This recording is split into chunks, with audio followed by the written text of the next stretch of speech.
আপনার এই ছোট্ট অবুজ ছেলেটাই আগামী দিনের শায়েখ আহমদুল্লাহ হবে। আপনার হেফজখানায় পড়া ওই ছোট্ট ছেলেটাই আগামী দিনের আল্লামা মামুনুল হক হবে। আপনার ওই ছেলেটা আমির হামজা হবে, আব্দুল হাই সাইফুল্লাহ হবে। এভাবে বড় বড় আলেম হবে, তারা যুগশ্রেষ্ঠ আলেম হবে। সেই একদিন এই বাংলাদেশের পার্লামেন্টে যে বক্তব্য দিয়ে যশোরের পক্ষে কথা বলবে।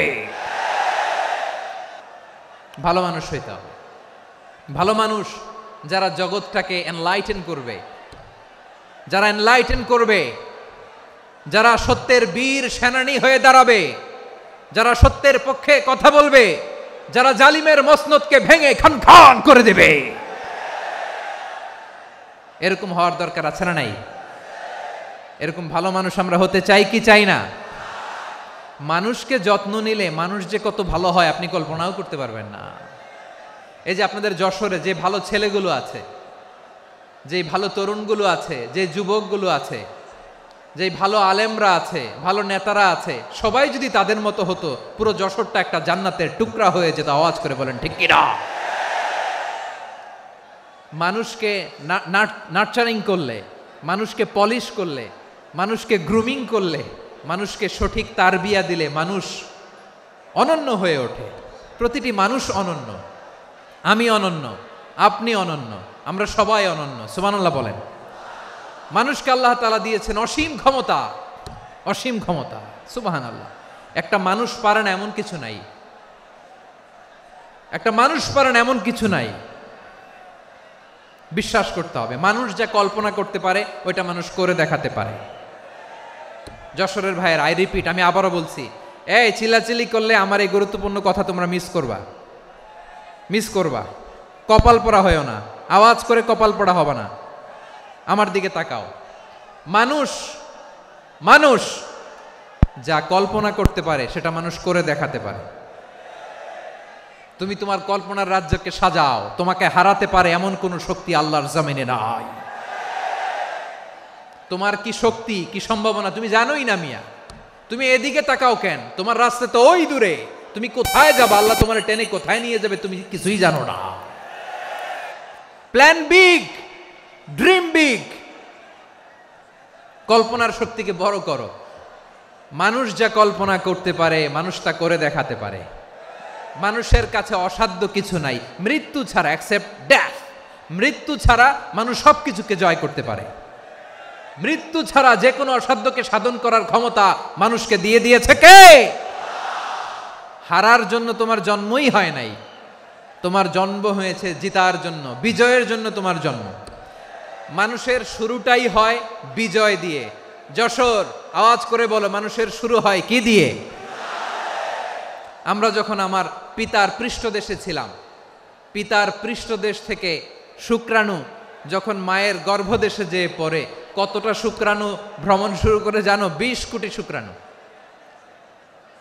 একবার সিমেন আউট হলে সেখানে 20 কোটি শুক্রাণু থাকে, ভ্রমণ শুরু করে। ওই 20 কোটি শুক্রাণুর মধ্যে থেকে তুমি আমি আজকে এক বিকশিত শুক্রাণু মানব রূপে পৃথিবীতে এসেছি। সুবহানাল্লাহ। ওই 20 কোটি শুক্রাণুর প্রতিযোগিতায় সবাইরে পেছনে ফেলে সেদিন আমি সফল হয়েছিলাম, সেদিন আমি বিজয়ী হয়েছিলাম। সেদিন আমি এত ছোট ছিলাম, মাইক্রোস্কোপ দিয়েও আমার অস্তিত্ব টের পাওয়া যায় না। আমি এত তুচ্ছ ছিলাম, নগণ্য ছিলাম। আমার কান ছিল না, আমার চোখ ছিল না, আমার হাত ছিল না, আমার জন্য রিকমেন্ডেশন করার মতো মামু ছিল না, খালা ছিল না, কেউ ছিল না। তারপরেও ওই প্রতিযোগিতায়, ওই কম্পিটিশনে যখন আমারে কেউ হারাতে পারে নাই, আল্লাহর জমিনেও আমারে কেউ হারাতে পারে না। হারার জন্য তোমার জন্মই হয় নাই, তুমি আসছই জিতার জন্য। সুবহানাল্লাহ। বিশ্বনবী বলেন, আন্নাসু মাআদিন কামাআদিনি যাহাবি ওয়াল ফিদ্দা খিয়ারুহুম ফিল জাহিলিয়াতি খিয়ারুহুম ফিল ইসলাম। Peoples are like mines of gold and silver. সোনার খনি, রূপার খনি, এর চেয়েও বড় খনি হচ্ছে এই মানব সম্পদের খনি। আওয়াজ করে বলেন আল্লাহু আকবার। আল্লাহ তাআলা এই সম্পদ আমাদেরকে দিয়েছে। বিশ্বনবী বলেন, মানুষ হচ্ছে খনির মতো।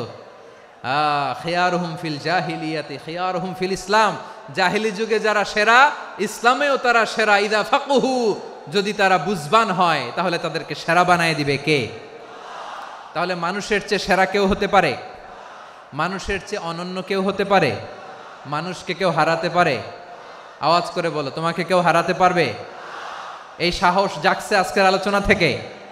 আমি তুমি অনন্য, আমাকে তোমাকে হারায়া দেওয়া এত সহজ না, ঠিক কিনা? একটা কথা জীবনের সাথে সেট করে নিতে হবে, আমি জিতি নয় শিখি, আমি কখনো হারি না। জীবনের সাথে সেট করে নাও, জেনজি অফ জেসর, আমি কখনো হারি না, আমি হয় জিতি নয় শিখি। চিল্লায় বলো ঠিক কিনা? আমি কখনো হারি না, আমার হারানো এত সোজা না। কি সাহস জাগছে? বুকে সাহস জাগছে? তাকবীর পড়ো, লিল্লাহে তাকবীর। তাহলে বিশ্বনবী বললেন নাসু মাআদিন, মানুষ হচ্ছে খনি। এই ধাক্কা ধাক্কি আমি জানি এগুলো ভালোবাসার ধাক্কা ধাক্কি, এজন্য আমি সহ্য করে নেই। এগুলো যে ভালোবাসার ধাক্কা ধাক্কি এটা আমরা বুঝি। পৃথিবীর কোনো আইন, সিকিউরিটি প্রোটোকল দিয়ে এটারে মানানো যাবে না, কারণ এটা তো ভালোবাসা, লাভ। লাভ কোনো আইন কানুন দিয়ে বাধা যায় না, মানানো যায় না, ঠিক কিনা বলো?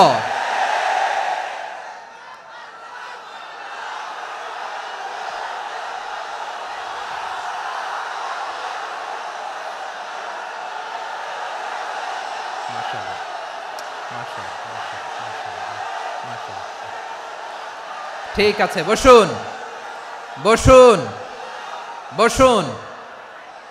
আল নাসু মাআদিন, মানুষ হচ্ছে খনি, এই খনির যত্ন নিতে হবে। আমার মা বাবা যারা এসেছেন, আপনার ছেলে মেয়ের যত্ন নেন। আপনার ছেলের মধ্যে যে কি পটেনশিয়াল আপনি জানেন না। আপনার এই ছোট্ট অবুজ ছেলেটাই আগামী দিনের শায়েখ আহমদুল্লাহ হবে। আপনার হেফজখানায় পড়া ওই ছোট্ট ছেলেটাই আগামী দিনের আল্লামা মামুনুল হক হবে। আপনার ওই ছেলেটা আমির হামজা হবে, আব্দুল হাই সাইফুল্লাহ হবে। এভাবে বড় বড় আলেম হবে, তারা যুগশ্রেষ্ঠ আলেম হবে। সেই একদিন এই বাংলাদেশের পার্লামেন্টে যে বক্তব্য দিয়ে যশোরের পক্ষে কথা বলবে। আপনি জানেন না, কাউকে ছোট করবেন না আপনি, ওর কনফিডেন্স আপনি কমাবেন না, আপনি কমাতে পারেন না। প্যান্ডেলে আমার যে মা বোনেরা আছেন, ছেলে মেয়েদেরকে কখনো ছোট করে কথা বলবেন না। ও যে কোথায় যাবে আপনি জানেন না, আপনি মা হয়ে তাকে সাহস দিবেন, তার কল্পনার জগৎটাকে সাজাতে তাকে উৎসাহিত করবেন, ঠিক কিনা বলেন? আর আমার প্যান্ডেলের আমার প্রিয় শ্রদ্ধাশীলা মায়েরা বোনেরা, আপনারা তো আরো দামি সম্পদ। বিশ্বনবী বলেন আর দুনিয়া কুল্লুহা মাতা। আল্লাহ আল্লাহ আল্লাহ, বিশ্বনবীর কথার ওজন দেখেন। আর দুনিয়া কুল্লুহা মাতা ওয়া খায়রু মাতা'আদ দুনিয়া আল মারআতুস সালিহা। বিশ্বনবী বলেন দুনিয়ায় যা দেখো সব আল্লাহর দেওয়া অ্যাসেট, মানে সম্পদ। আর এত অ্যাসেটের ভিড়ে সবচাইতে শ্রেষ্ঠ সম্পদ হচ্ছে নেককার নারী। সুবহানাল্লাহ। ভাইয়েরা বোনের সাথে খারাপ আচরণ করো না, সন্তান মায়ের সাথে খারাপ আচরণ করো না। আমাদের মায়েরা আমাদের asset, they are our priceless asset. কারণ এই মায়েদের পেটে এসেছে আল্লাহর ওলিরা, এই মায়েদের পেটে এসেছে খান জাহান আলী, এই মায়ের পেটে এসেছে শাহজালাল ইয়ামানি, এই মায়ের পেটে এসেছে আল্লাহর সব নবীরা। নাকি নবীরা আকাশ থেকে ধপ করে জমিনে নেমে আসছে? মায়ের পেটে আসছে। এই মায়ের পেটগুলো খনি। আমার সম্মানিতা মায়েরা বোনেরা, নিজেকে ইসলাম দিয়ে সাজান, নিজেকে ইসলাম দিয়ে সাজান, নিজেকে পবিত্র রাখুন, নিজের আব্রু ইমান ইজ্জতের হেফাজত করুন, কোরআন পড়ুন, সুন্নাহ পড়ুন। আপনি জানেন না আপনার গর্ভে কে আসছে, কোন ক্ষণজন্মা পুরুষকে আল্লাহ তাআলা আপনার গর্ভে পাঠাবে আপনি জানেন না। মায়েরা নিজেদেরকে পবিত্র রাখুন, ইসলাম চর্চা করুন, কোরআন চর্চা করুন, নৈতিকতা দিয়ে নিজেকে সাজান। যশোরের জেনজি, নিজেদেরকে প্রস্তুত রাখো আগামীর বাংলাদেশের জন্য। নৈতিকতা, মোরালিটি, ভ্যালিউজ দিয়ে নিজেকে সাজাও, ইসলাম দিয়ে নিজেকে সাজাও, কারণ আগামীর বাংলাদেশ ইসলামের বাংলাদেশ।